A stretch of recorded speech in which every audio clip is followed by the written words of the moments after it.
Well, now we're going to talk to Claire Lopez, who's Vice President for Research and Analysis at the Center for Security Policy in the US. She's a former CIA officer as well. Thanks very much for being with us today. People in Paris have been warned for months since, and even before, in fact, the Charlie Hebdo attacks, that another attack was going to happen. To a certain extent, people in Paris have been expecting this, haven't they?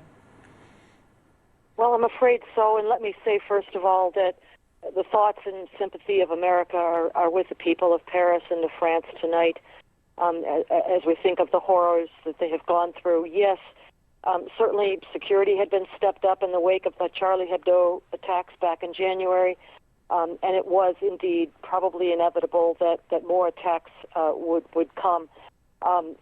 These attacks were highly coordinated, complex, multiple simultaneous attacks. They speak to a high level of coordination and sophistication in the planning. You mentioned that fact that, of course, security has been stepped up. I mean, obviously, it was stepped up enormously immediately after the Charlie Hebdo attacks, but has carried on being at a high level ever since. But this kind of event goes to show that whatever kind of security you have, you can't stop a few individuals getting through, can you? Well, it might not be a question of getting through per se, but rather there are elements within each of our societies. I mean, we know too in America what it's like to be attacked in the homeland, and some of these forces. We are talking here about the forces of Islamic Jihad. There's no question about that. They live among us, and also are able to cross over borders that are not always as secure as we would hope to make them. And so these forces are both in among us already, living among us, and also perhaps coming in over the border. It's a very complex, difficult problem for security forces. And is there any more that can be done to try and keep people safer than they already are? I think we're going to have to step up our game, all of us, in Western civilization. And that is, first of all, to understand what we're up against and to declare it and acknowledge it and confront it openly. We are fighting the forces of Islamic Jihad in order to live free of Islamic law. And we have to say that, and we have to devise policy and then implement it in order to go after not just the terrorists themselves, but the ideology that inspires them to do these kinds of acts. But also what's needed, presumably, is cooperation with the Muslim community as well, because these kind of attacks are perpetrated by just a few individuals, aren't they? I would say that the ideology that inspires these attacks it comes from the doctrine of Islam. This is the law. This is Islamic law. It is certainly the 1,400-year history of Islam. I would hope that some within Muslim communities, there and here at home in the United States, would step up to assist the services, security services, intelligence services, police, with countering this kind of attack. But I don't think that's the first place we should look for help. It's not going to come from there. It's going to come from but you're tarnishing everyone with the same brush there, aren't you? I mean, most Muslims are fully behind what the police and the security forces are doing, and would do everything that they possibly could to make sure that the people of Paris and the people of all cities around the world were safe.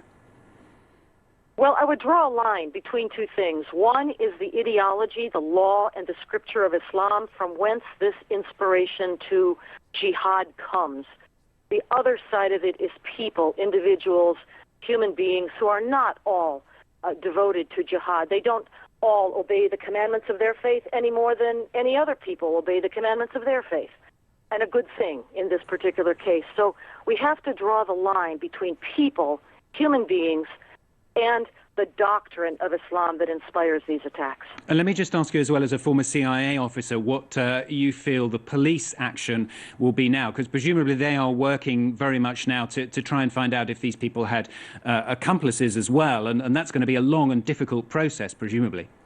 Oh, yes, it sure will. Obviously, this, as I said before, was a very complex attack.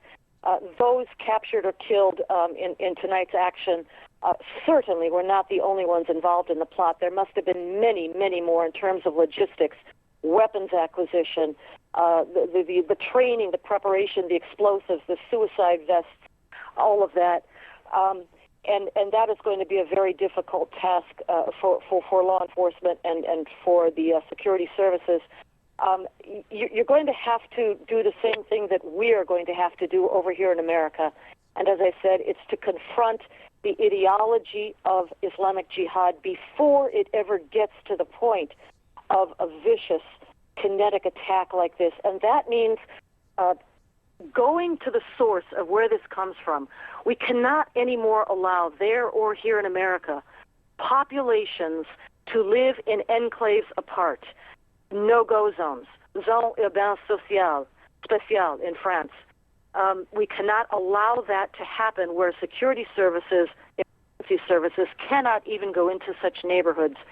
That must be confronted and stopped. Okay, Claire Lopez, we're going to leave it there. That's Claire Lopez, Vice President for Research and Analysis at the Centre for Security Policy. Thanks very much for being with us on the programme. Thank you. Well, earlier on in the evening, Francois Hollande announced a state of emergency. He gave a national address on television and said that France was closing its borders as well. The country under the highest security alert ever. France's foreign ministry saying airports in the country would remain open and flight and rail services will continue despite those coordinated attacks across Paris. Let's listen to exactly what Hollande had to say.